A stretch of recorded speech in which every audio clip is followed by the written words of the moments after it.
We shall summon forth King Thordan and his knights 12, and by his blessing Ishgard shall be restored to its former glory.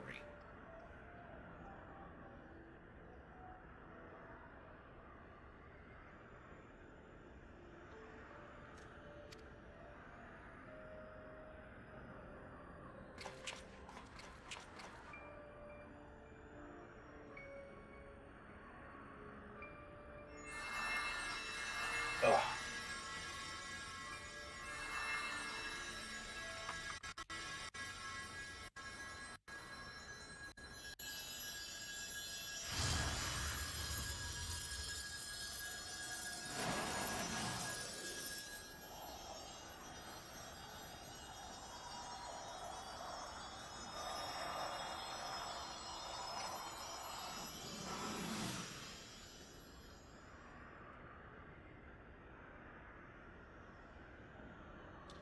What is this?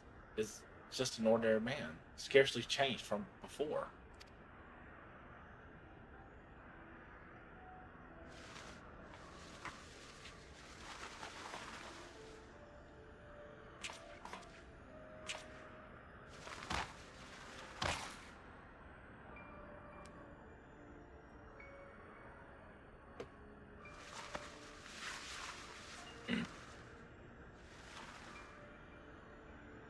Ah, His Eminence, I must protect.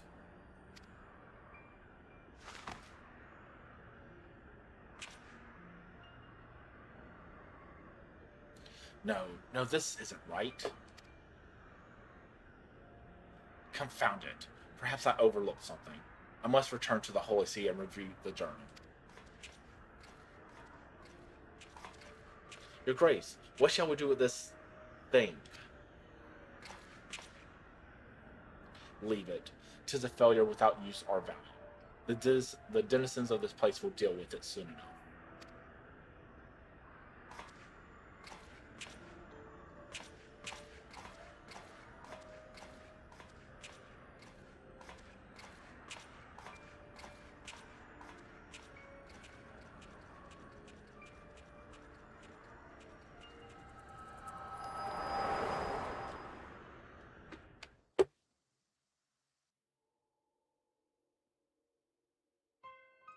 Vamron, are you well? Were you perchance granted a vision of the past?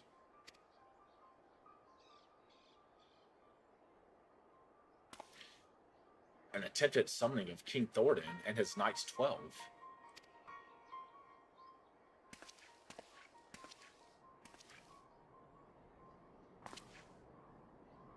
Your Grace, you should know full well that summoning is strictly forbidden. You will accompany us to the congregation and explain yourself.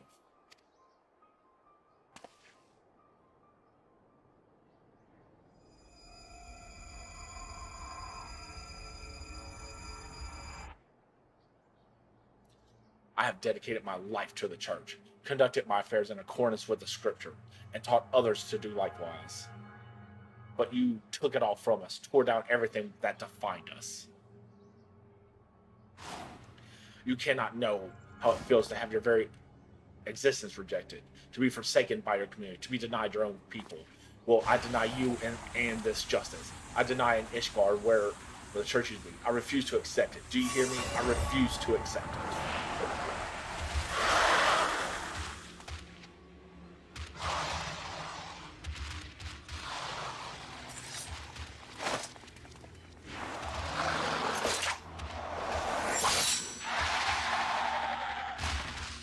When you remember that moment, Amaric's a badass.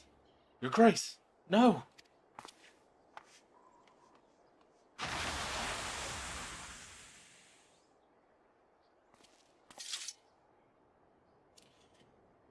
That it should come to violence yet again.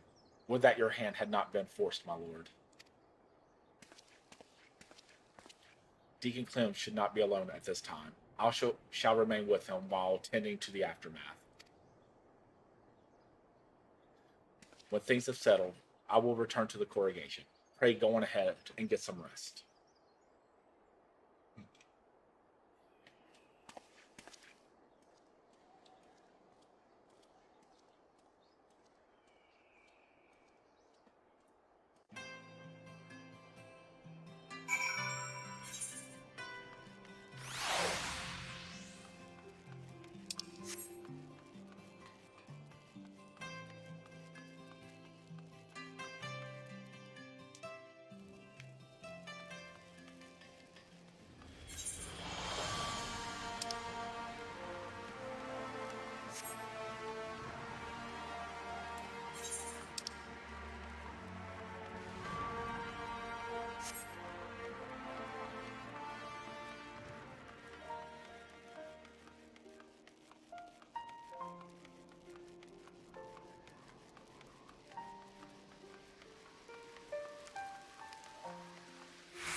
How fares the deacon?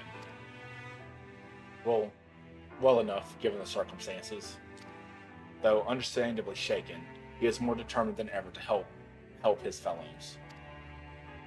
Truly, he is possessed of a stout heart.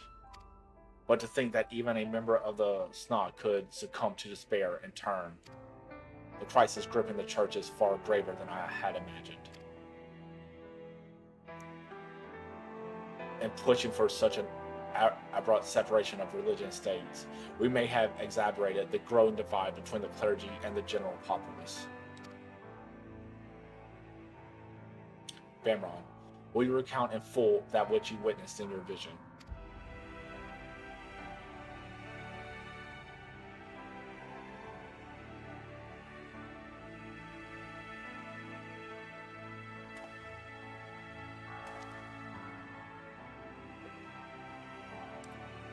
That he should seek to use one of Alga's unholy abominations to create a primal. Yet that which manifest was not like the beings you fought, but rather retained the form of a man, one driven by the desire to protect the Archbishop. We may safely assume the bishop did not have sufficient ether, bereft of Nidhogg's eye. The sword Alcyon no longer had such power. But if the summoning failed, how did the clone come to possess life, and what purpose drives it? Lack of ether notwithstanding, the necessary components were present for a summoning. Perhaps the ritual itself was a success, and the vessel, though imperfect, arose as a champion of the Archbishop.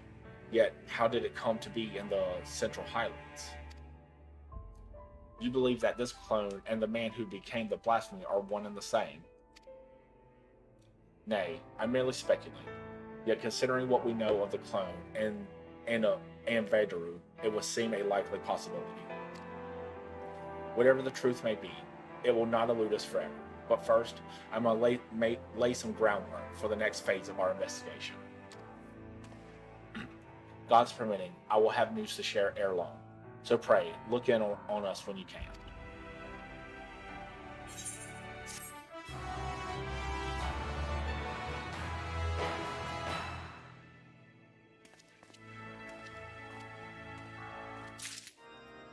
This should be 88. Yep, okay.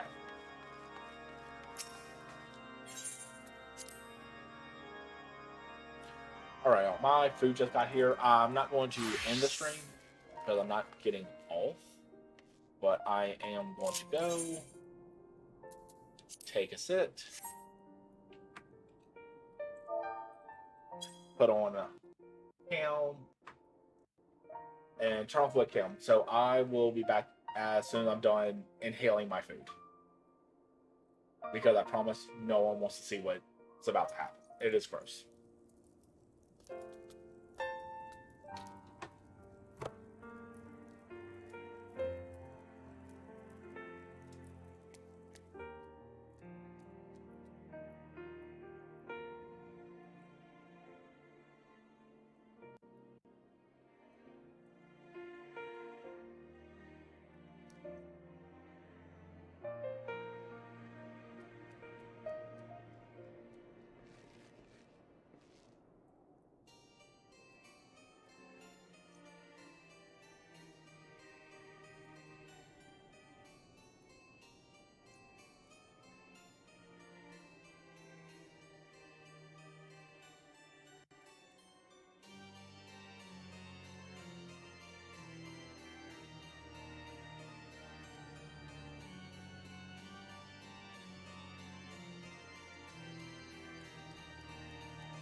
Vamron, you are ever a sight for sore eyes.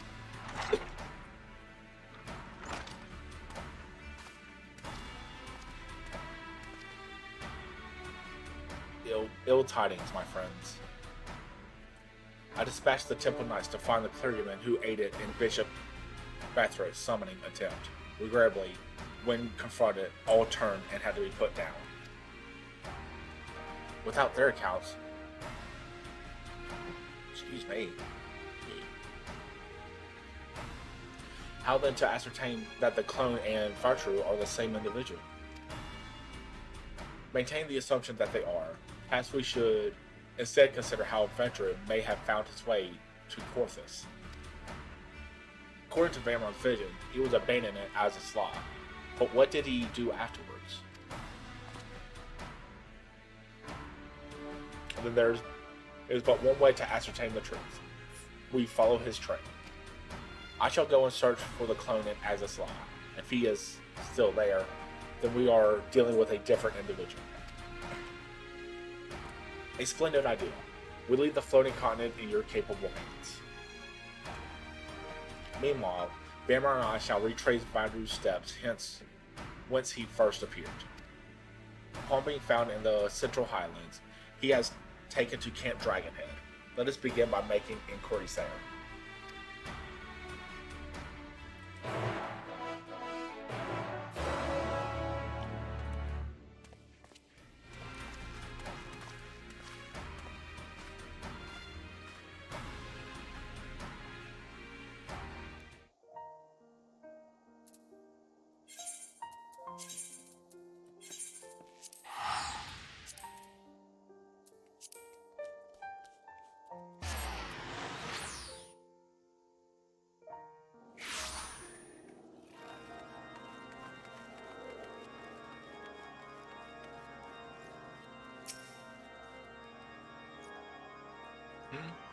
Investigating the stranger we found, are you? I wasn't involved myself, so I can't tell you much about the fellow.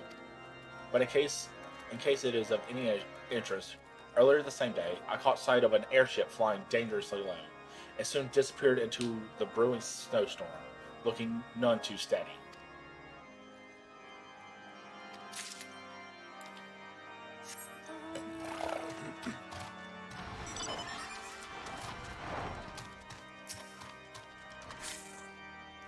Well now, if it isn't the late Lord Haushafont's dear friend, is there something you require? Ah yes, the mystery man. I was among those who tended to him.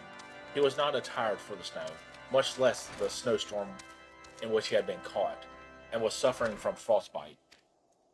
When people are extremely cold, they are mistakenly feel that they are warm and disrobed. That might explain his state of undress.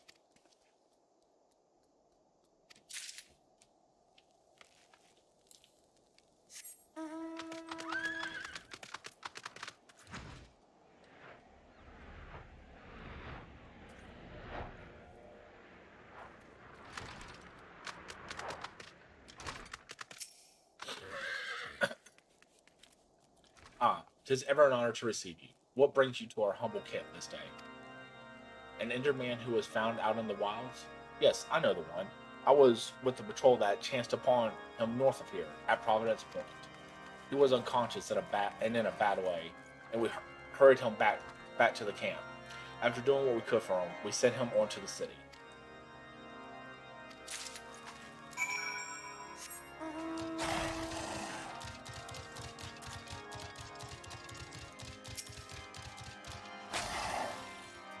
There you are. Were you able to learn aught of interest?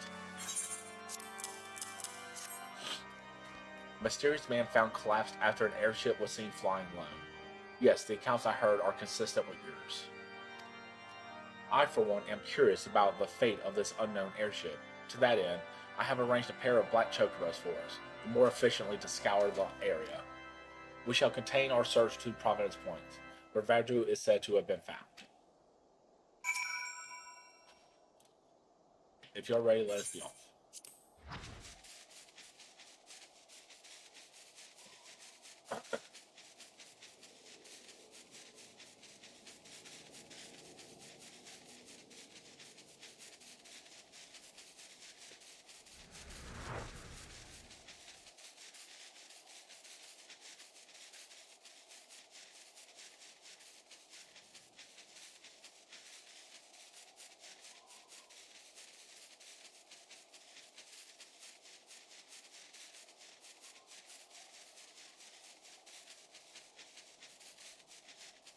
Nothing so far. Let us continue northeast.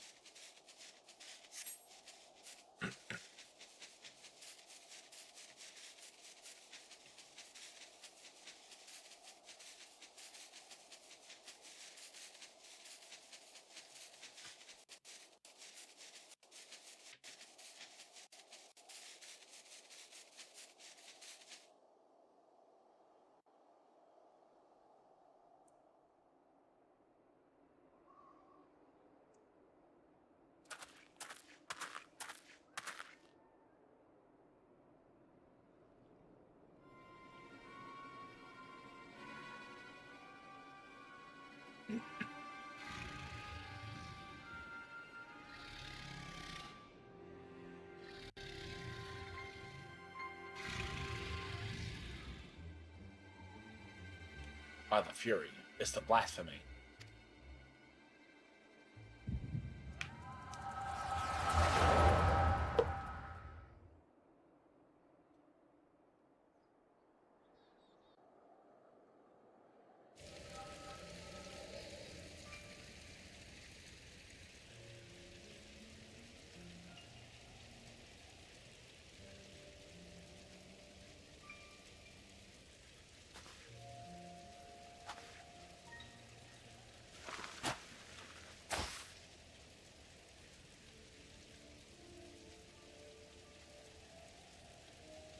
His Eminence must protect His Eminence.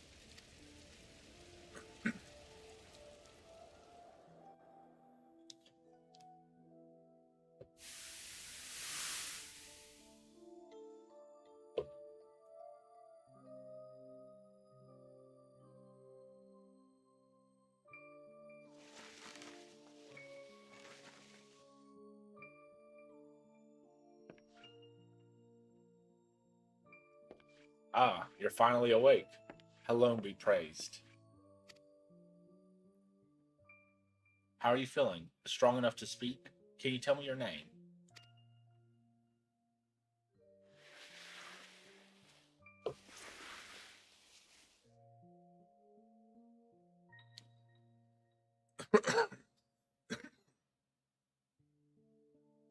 My name my name is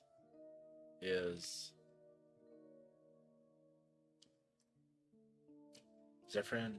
No. Charper? Or was it Virgin? Pascaline? So many names swirling in my mind, and voices that reject them. Is there none that will accept? Are you alright?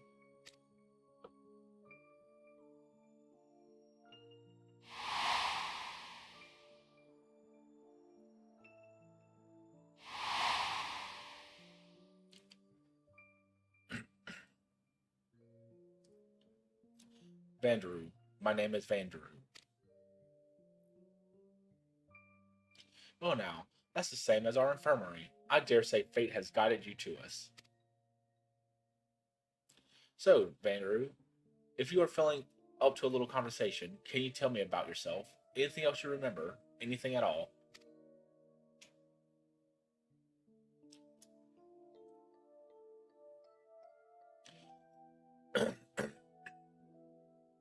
A proud son of Haldez, nay, a devout servant of Halun, who lives for the rush of battle, the pleasure of it inflicting pain, the attentions of maids, to fight beside my brothers in arms,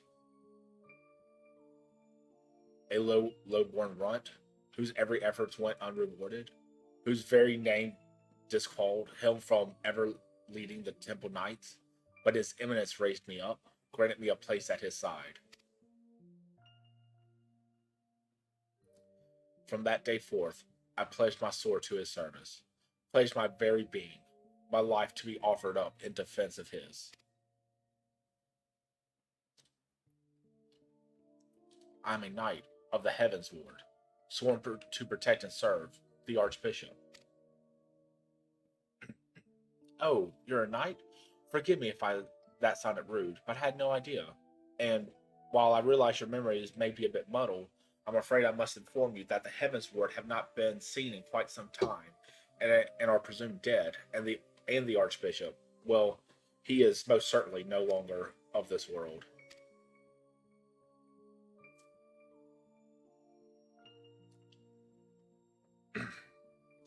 But the important thing is you're safe now, and will help you get back on your feet. Speaking of which, let me bring some food and water. You must be absolutely famished.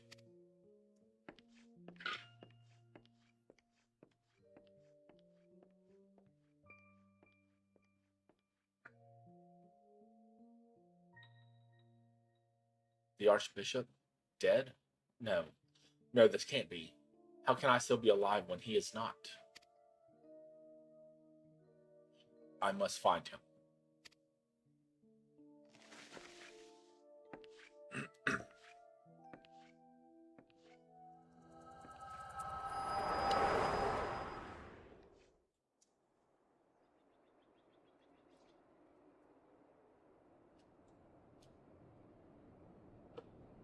Vamron.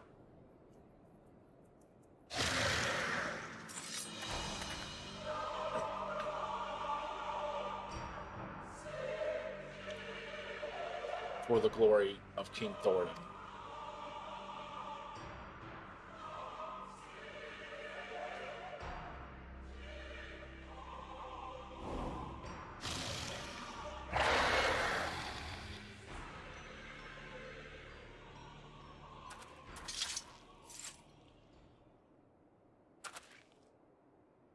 Another vision, I take it.